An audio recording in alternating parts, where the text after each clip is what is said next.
Have you ever had one of those phases in life where you're just over being an adult?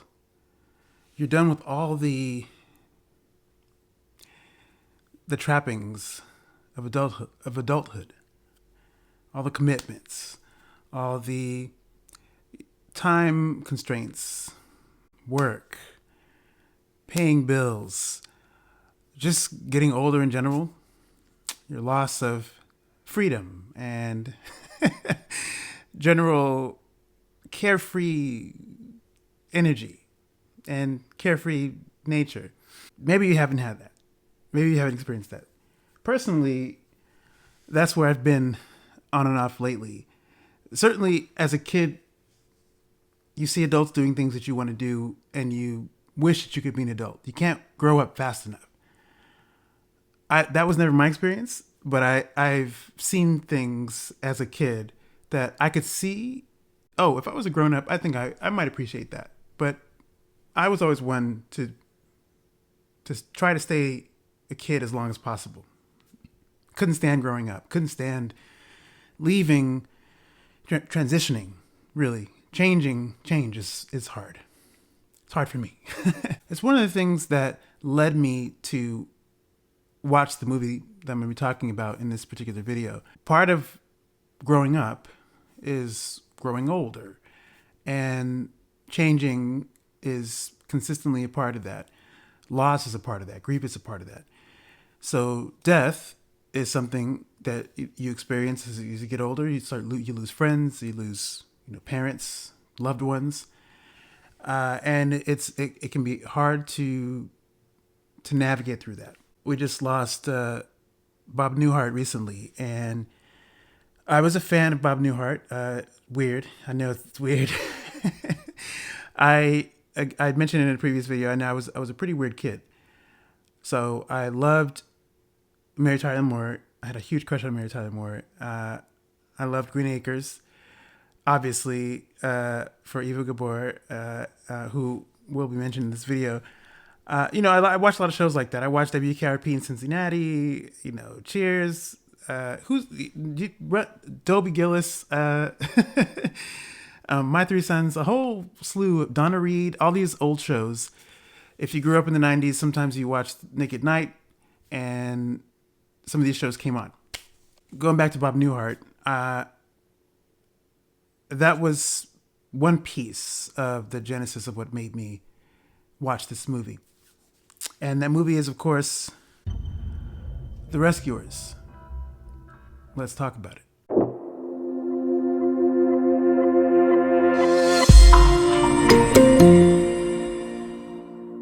This movie was another childhood staple in my home. I remember my mother had introduced us to The Rescuers Down Under. Mom was cool. Mom was so cool when we were kids. Cause mom was like a big kid too. She loved cartoons. She would love. We watched Looney Tunes and stuff all the time. She was like and she still to this day. I would catch her watching some Looney Tunes and stuff every now and again. Cause so this in the early mid '90s was a good time to be a kid. There was a video store that was not far from us. We lived at a barbershop was like maybe several blocks away from the video store we used to go and rent videos from. But there was one actually two places away from us who we would rent videos from too. But mom would rent, a lot of the Disney stuff. So before we owned them, we would rent a lot of this stuff. Beauty and the Beast, Aladdin. And The Rescuers Down Under was one of the ones that she rented one time. And we loved that movie. So that was our first introduction to The Rescuers and the Rescue Aid Society as an entity. And what they were about. And then, one day, mom rented The Rescuers Down, or she bought it. I think we saw it at a store somewhere. This is back when Disney used to release the VHSs in the white plastic boxes. The ones that had, if you open them all the way up, like the book, they opened up like a book. And if you open them all the way out, the barrier would actually open and you could actually smell. I used to love to smell the in between parts of the flap and the plastic. There was something about that smell that was very particular. It always smelled like fresh. And we were at a store one day and mom picked up The Rescuers. And we'd already seen The Rescuers Down Under. We loved that. So she got that, and we watched The Rescuers and loved that. Or I did. I I can't necessarily speak for my brothers. And of course, I mentioned at the start of this video, once I knew the voices, I would watch the credits, and so I would see the names, Bob Newhart and then Eva Gabor were the key voices I paid attention to.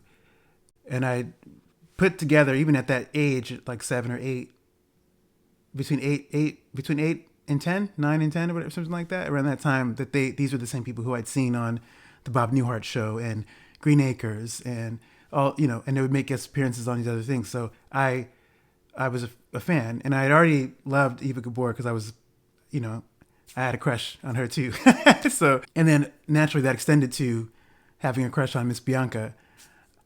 So I don't know, what are you going to do?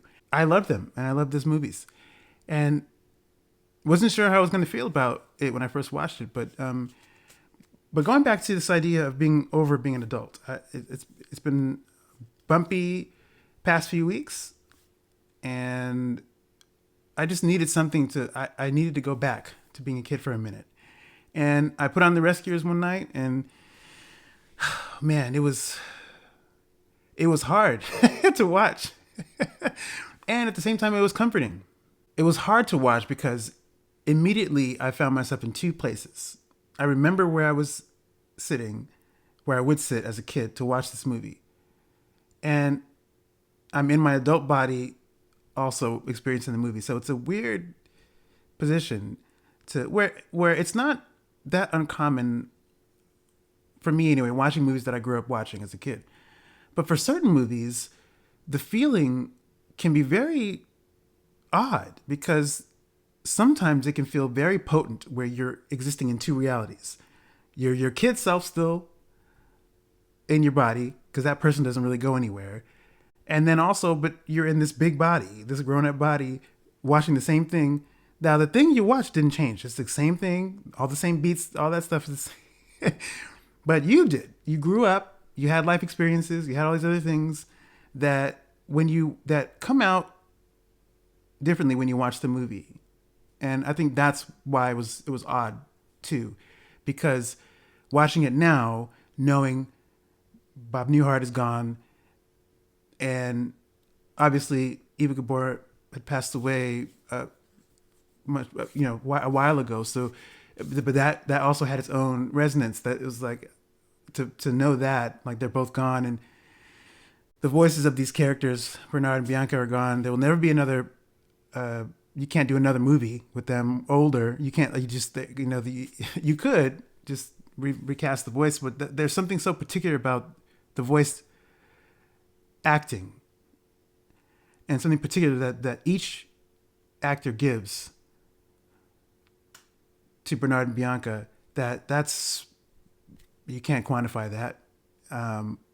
So watching it now as an adult has a certain resonance. And the other reason it hits so strongly, I think, now is because the music is one of those things that is transformative, and it can transport you back to certain periods of time immediately when you hear certain songs. This movie has, and call it what you want. Look, this movie did come out in 1977, so it's probably, if it's cheesy, whatever it is. Personally, each of the songs, and these songs, these are lyric songs, have lyrics and stuff, hold such weight. They did when I was a kid too, but there's something about it now that just, it's much more, there's such a energy to it that I did not feel in the same way as a kid. There are several songs in this movie, and they're all sung by the vocalist Shelby Flint, and they're amazing. I think the most powerful one though probably is the intro song. Dang, I'm getting emotional just thinking about it. When the film opens up, if you've seen this movie, Penny, the little girl who's the sort of focal point in this movie, is sending a message in a bottle. And that leads us into the opening sequence, which is a moving piece called "Who Will Rescue Me?" And Shelby Flint is, in a lot of ways, if you listen to it now, it sounds like something you would hear from the 1960s and 70s. But the orchestration, the instrumentation of that song is so moving, and done over the artwork. There's like it's like painted, so we know this is a cartoon animated movie. But once Penny drops that bottle in the water, and it moves a little bit, the majority of the sequence is all like painted work. Like someone, I don't know who the artist is, someone painted these scenes, these epic scenes of like water crashing and beautiful like sunset skies and like lightning storms and all this stuff happening while the bottle is making its way from where Penny is to its ultimate destination in New York City. And the "Who Will Rescue Me" song is it sounds like to me watching it this time sounds like it's a Penny's message in a bottle is a quiet call for help. And that song reflects the expansiveness, like almost a desperation. If you're a kid and you're being held somewhere against your will and you're just begging and pleading for someone to help you, to get you out of the situation. If you've been in a tough spot as a kid, you know what that feels like. As a kid, that resonated with me. Been in a few tough spots as a kid, and wanting for some essence, some force to pull you out of this darkness you were in. So definitely resonated with Penny in that. And now looking back, listening to that song, hearing the song, it's so appropriate. It feels so correct. It was wonderfully composed. It puts you in a great frame of mind for the movie that you're going to see. And in some ways too, it also feels like it might be too heavy. It might be too serious, too grand for a kid's movie, for a family movie. Just for some of the movements it does. But it's a great way, I think, and I think this is me as an adult now looking at it, it's a great way in to the story. And it just, man, of course it made me cry. I cried several times throughout this recent watch. And the songs really messed me up. And and also the songs are played in tandem with some of the other sequences that you're seeing. You're seeing Penny in a state. And so hearing the music over that, this little girl who's like struggling, who is in this hopeless position until she meets Bernard and Bianca. And that's when things shift a little bit. So we jump back a little bit. So if you don't know, this movie is about Penny, who was a kid who's kidnapped, or who was kidnapped and essentially trafficked into trying to obtain something called the Devil's Eye for Madame Medusa, who's our main villain. Who should answer her call but the Rescue Aid Society? It is an international agency of mice who exist to help people in need. So Miss Bianca, voiced by Eva Gabor of the famous Gabor sisters, and Bernard, the lowly janitor who has no experience doing this kind of thing, voiced by Bob Newhart, end up going on this adventure from New York all the way to the Devil's Bayou. When Penny meets these two mice, it's the first time we get to see some real light from her. And it's beautiful. It's so well acted, so well animated. And it holds up even now. I think it's however dated the animation techniques feel, it holds up. It was a good watch. It was comforting. And if you've never seen The Rescuers, you may be familiar with The Rescuers Down Under, which is another good, solid Rescuers film. But I think the one thing that this movie has that the Rescuers Down Under doesn't have is relationship with Penny that you don't get in the same way with Cody. Bernard and Bianca and others who are enlisted to help have a direct relationship with Penny. There is something that's much more intimate in some ways that you don't feel it in the same way in the Rescuers Down Under. And I watched both recently, and I don't know, I love the Rescuers Down Under, but I really appreciate how close Bianca and Bernard end up being with Penny. It's actually really touching. I found out recently these books were based on that these movies were based on books, or at least the first movie for sure was based on books by Marjorie Sharp, also called The Rescuers. Never knew that. And now it makes me want to find the books. Just out of curiosity. But I love this movie. And it's definitely one I have to be in the mood to have to feel like I need to pull out of the back pocket when I need it, because it is emotionally stirring. And I think in some ways too, you feel a lot more for Penny than you do for Cody in some ways. I mean, it's not cool what happens to Cody either. We're going to talk about the Rescuers Down Under next, but Penny, there's a particular like sadness that and I think the way the animators animated that stuff, like if you're a kid, you cry. Oh man. And Medusa's so mean. She's such a mean lady. Like it's like like she is not nice at all, has no redeeming qualities.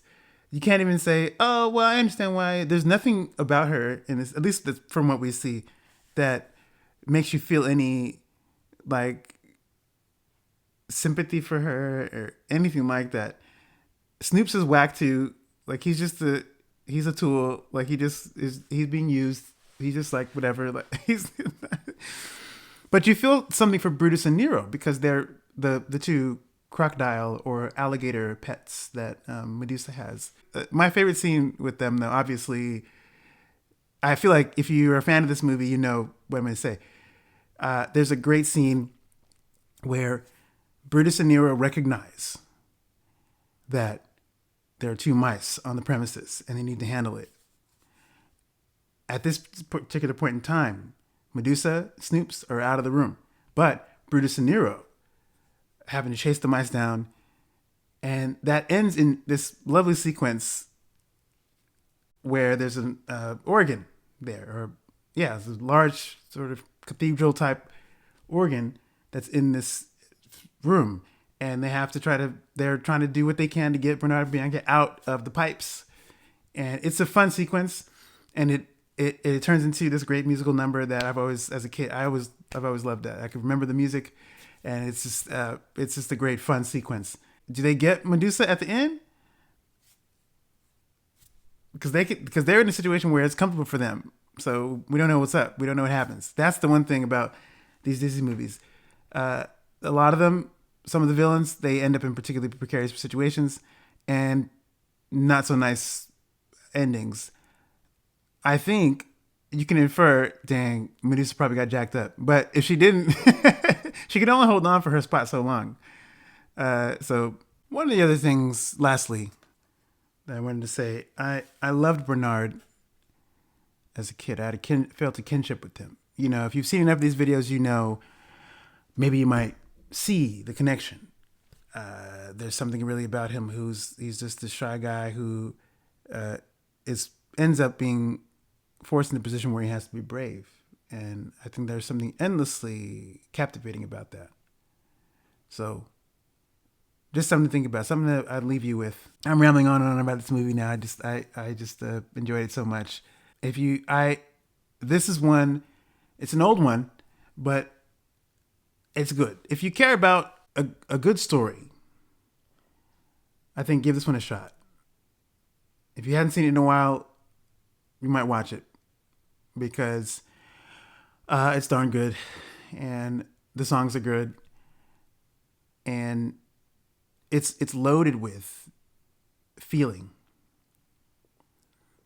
And depending on how sensitive you are, it just may hit you a little bit harder than it might have if you'd seen it as a kid. So, something to keep in mind. I think I'm going to leave it there. I've done enough talking and like gushing over this movie. But if you've stuck around to the end of this video, thank you for your time. I appreciate you watching. Come on back. More videos coming up. So take it easy, and I'll see you in the next one.